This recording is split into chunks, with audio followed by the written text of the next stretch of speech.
Kazoo Switcheroo. Get Lost. By Nancy Krulik, illustrated by John and Wendy. Chapter 1. Kazoo bent down and kissed her cocker spaniel on the nose. "Don't be afraid, Pepper," she told him. "I'm not going away forever. It's just 3 days." Pepper sniffed at Katie's mouth. Then he licked her right on the lips. Katie let out a big yawn. It was 7:30. Monday morning. Usually, that was the time Katie got out of bed. But not today. Today Katie had already eaten breakfast. She was already dressed. And she was already at school. Katie yawned again. She was so tired. She hadn't slept at all the night before. She'd been too nervous. She was about to go away to science camp for 3 days and 2 nights. Just then, a big yellow school bus pulled into the parking lot. "Yahoo, the bus is here!" Manny Gonzalez shouted excitedly. "Science camp, here we come!" Katie's class had been talking about science camp since the first day of school. The 3rd grade made the trip every year. Some kids were really excited to go. Katie was more nervous. She had never been away from her family for that long before. "Hey Katie, are you psyched or what?" Katie's best friend Jeremy Fox called out as he and his mother walked onto the school playground. "Or what?" Katie answered nervously. "Come on. Camp is great. I spent 2 weeks at sleepaway camp last summer. It was the best time of my whole life." Jeremy was wearing hiking boots and carrying a water canteen. He'd packed his clothes in a waterproof camp duffel bag. His sleeping bag was made of camouflage material. Katie was wearing her everyday sneakers. Her mother had packed her clothes in the beat-up suitcase she used when she visited her grandma. Suddenly, Katie's Cuddle Bear sleeping bag seemed kind of babyish. Katie's mom gave her a big squeeze. "You're going to have a great time. It's only 2 nights. Think of it as a long sleepover." Mrs. Carew pointed toward the edge of the playground. "Oh, look, here comes Suzanne." Suzanne Locke was Katie's other best friend. Katie figured she must have been planning for a really long sleepover. After all, she was wheeling a huge hot pink suitcase and carrying a small overnight bag. Her father was carrying the matching duffel bag. Quickly, Katie hurried over to help Suzanne with her bags. "Why do you have so much stuff?" Katie asked as she took the overnight bag from her friend. It was very heavy. "A girl's got to be prepared for anything, Katie." Suzanne smiled as she unloaded the rest of her luggage beside Katie's. "If it's cold at night, I'll need a jacket. If it's warm during the day, I'll need shorts. And I don't want to wear the same outfit at night that I wore all day, so." "We're going camping!" Jeremy shouted. "You're supposed to rough it." "I am. I didn't bring my blow dryer." Katie giggled. She was scared to go to science camp, but she was glad her 2 best friends would be there with her.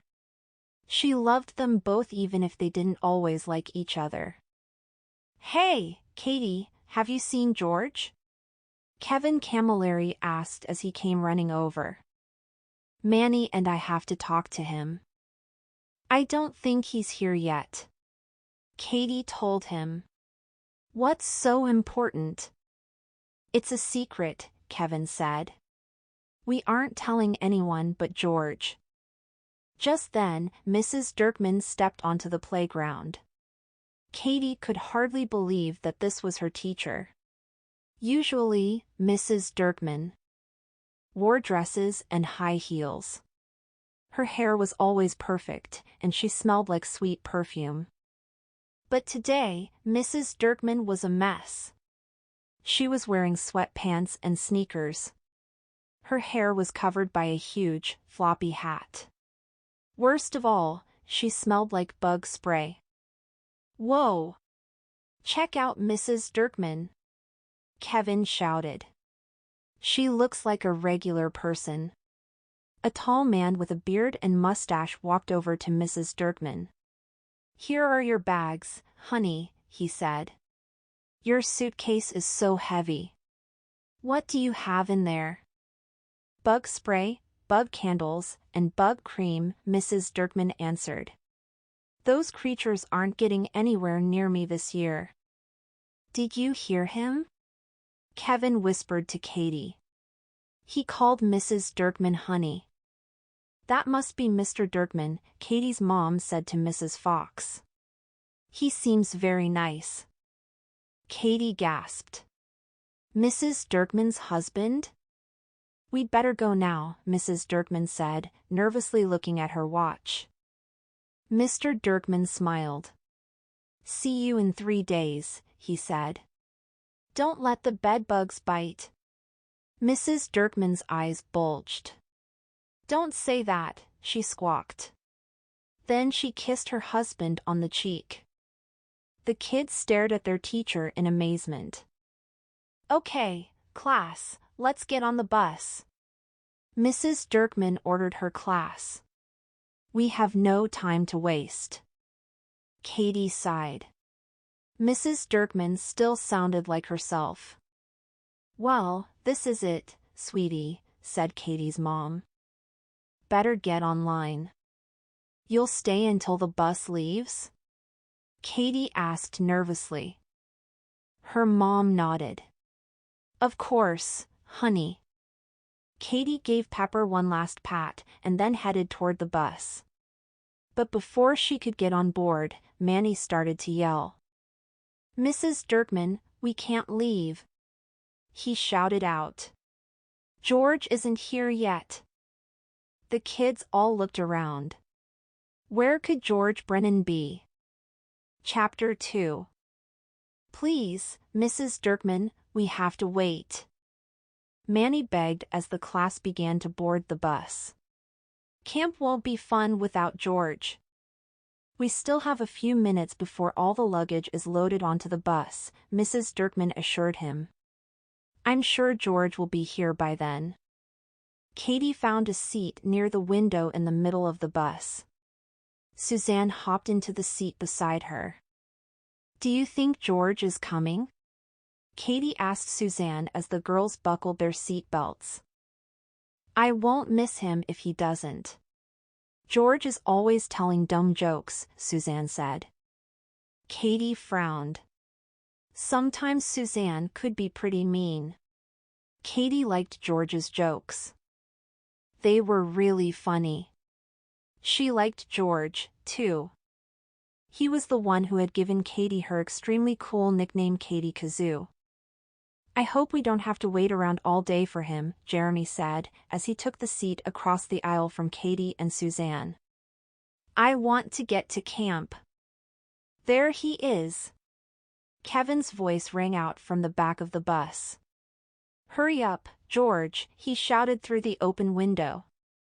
But George wasn't hurrying. In fact, it looked as though his dad was dragging him across the playground to the bus. George had a very angry scowl on his face. Mr. Brennan marched George straight up to the yellow bus. Have a good time, son, Mr. Brennan said. Fat chance, George barked back. Mr. Brennan sighed. It's just a few days at science camp, George. It's not like you're joining the army. George didn't answer. He walked to the back of the bus and plopped down in the seat across from Manny and Kevin. Kevin smiled at his pal. Am I glad to see you? You wouldn't believe the amazing things I snuck into my suitcase. Kevin leaned over to whisper in George's ear. I packed all kinds of practical joke stuffed plastic bugs, pepper gum, and a whoopee cushion. Usually, George was really into things like whoopee cushions.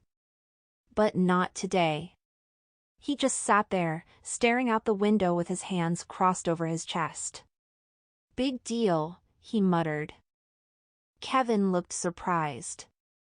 Come on. We're going to have so much fun. George shook his head. No, we're not. This whole science camp thing is dumb. Jeremy looked back at him. You're nuts, George. Camp's the best. I should know. I went to camp last summer. Suzanne sighed. You've only told us that about 1,000,000 times. Well, I don't think camp's cool, George argued. Who wants to go to camp when you can sleep in your own bed and have cable TV? As the bus drove away, Katie looked out the window and watched her mother become smaller and smaller. Soon, Katie couldn't see her mom at all. A really lonely feeling came over her. Katie wasn't the only one feeling sad. Katie could see a tear falling down the side of Suzanne's face. Hey, you want to share a bunk bed? Katie asked, trying to cheer her pal. Suzanne smiled. A little. Can I have the top? Sure. Jeremy turned to Katie and Suzanne. You guys want to hear a camp cheer? He asked. Why not? Suzanne said. Jeremy smiled broadly as he began to cheer. BRRR. It's cold in here. There must be 3A in the atmosphere. All hands clap. All feet stamp. We're the coolest kids at science camp. Soon the kids in class 3A were shouting Jeremy's cheer. Mandy Banks and Miriam Chan were even doing a hand-clapping game to the rhythm. Everyone was having fun. Everyone except George. He looked miserable. Katie joined in. She felt a little bit better. As Katie looked over at Jeremy's smiling face, she hoped that she would be as happy at camp as he'd been. But Katie couldn't help feeling that something awful was going to happen at science camp. Chapter 3. As the bus turned a corner, the kids caught a glimpse of the camp sign. Suddenly, everyone seemed to be talking at once. Everyone but George, that is. He sat there like a lump. We're here, because we're here, because we're here, because we're here. Jeremy began singing another one of his camp songs. Ooh, are those the cabins? Mandy asked, pointing to the tiny little wooden huts that dotted the campgrounds. Did you see that lake? Zoe added. It's so blue. I wonder where the nature shack is. Manny said. Mrs. Dirkman told me they have goats and sheep there. Do you think they have full-length mirrors in the cabins? Suzanne asked. Before Katie could answer, the bus rolled to a stop. Immediately, the kids unbuckled their belts and bolted for the door. One by one the children filed off the bus. Katie looked around. Science camp was really pretty. The trees were blossoming. She could hear birds singing in the distance. And there was a clean smell to the breeze that circled gently around her head. The breeze! Suddenly Katie had a nervous feeling in the pit of her stomach. Quickly she looked at her classmates. Their hair was blowing in the wind, too. She stared at the trees. The leaves and blossoms were moving. Phew. It was just a normal, everyday breeze. For a moment there, Katie had been afraid that the magic wind had followed her all the way to science camp. The magic wind was a tornado-like wind that twisted and turned but only around. Katie. It was really scary. But the scariest part happened after the wind stopped blowing. That's when Katie turned into someone else. It all started one really awful day. Katie had ruined her favorite jeans and burped in front of the whole class. That had been so embarrassing. Katie had wished that she could be anyone but herself. There must have been a shooting star flying overhead or something when she made that wish, because the very next day, the magic wind blew, turning Katie into Speedy, the class hamster. Katie had spent a whole morning gnawing on wooden chew sticks and running on a hamster wheel. Luckily, Katie had changed back into herself before anyone stepped on her. Katie never knew who the magic wind might turn her into next. Already it had switcherooed her into the school lunch lady, Lucille, and the principal, Mr. Kane. And once the magic wind turned Katie into Jeremy. What a mess that had been! Katie never knew when the magic wind was coming. She just hoped that the wind wouldn't be able to find her at science camp. It was going to be hard enough being away from home. She didn't want to have to be away from her body, too. Chapter 4. Manny, George, and Kevin were all huddled together on the grass behind the bus. Manny and Kevin were whispering to each other and giggling. George just looked bored. Finally, Manny walked up to Mrs. Dirkman and stared at her arm. At first, he didn't say anything. Then he asked her, "Mrs. Dirkman, what's black and green, has 6 legs, a furry body, and 2 antennae?" Mrs. Dirkman shrugged. "I don't know, Manny." "I don't know either, but it's crawling up your arm," Manny told her. "Aha!" Mrs. Dirkman screamed. So loud, Katie was sure they could hear her back at Cherrydale Elementary School. The teacher jumped up and down, slapping her arm. "Get it off me! Get it off me right now!" Suddenly, a woman with a deep, booming voice came up behind Mrs. Dirkman. "What is going on here?" she demanded. Katie gasped. The woman was very tall. Her muscles were bulging out of her green army uniform. She looked like she never smiled, ever. She seemed scarier than any bug. "Th, there's a hairy bug on my arm," Mrs. Dirkman stammered. "Oh, give me a break," the woman in the army uniform barked. "Bugs are part of life out here. Get used to it, soldier." "Soldier?" Mrs. Dirkman looked at her curiously. "Excuse me?" she asked. I mean, there's nothing on your arm," the woman said. Mrs. Dirkman glanced at her bugless arm and sighed. "George Brennan, come here." George moped his way over toward the teacher. "I didn't do anything," he insisted. "Maybe not. But I have a feeling that was your idea of a joke," Mrs. Dirkman said. "It wasn't. Honest," George insisted. "I wouldn't worry about any more jokes," the woman in the uniform assured Mrs. Dirkman. "I'm Jeannie Manzini, the head counselor. I don't allow for any joking at science camp." Jeannie glared at George. "Maybe we should call her Jeannie the Meanie," Suzanne whispered to Katie. Katie wanted to laugh, but she didn't dare. Who knew what Jeannie the Meanie might do? "Okay, troops. I mean, boys and girls." Jeannie corrected herself. "I want you to meet the staff. To begin with, I am the head counselor. Everyone here answers to me." The children all turned around to see what Mrs. Dirkman would say to that. Mrs. Dirkman didn't like answering to anyone. But Mrs. Dirkman didn't seem to have heard anything Jeannie had said.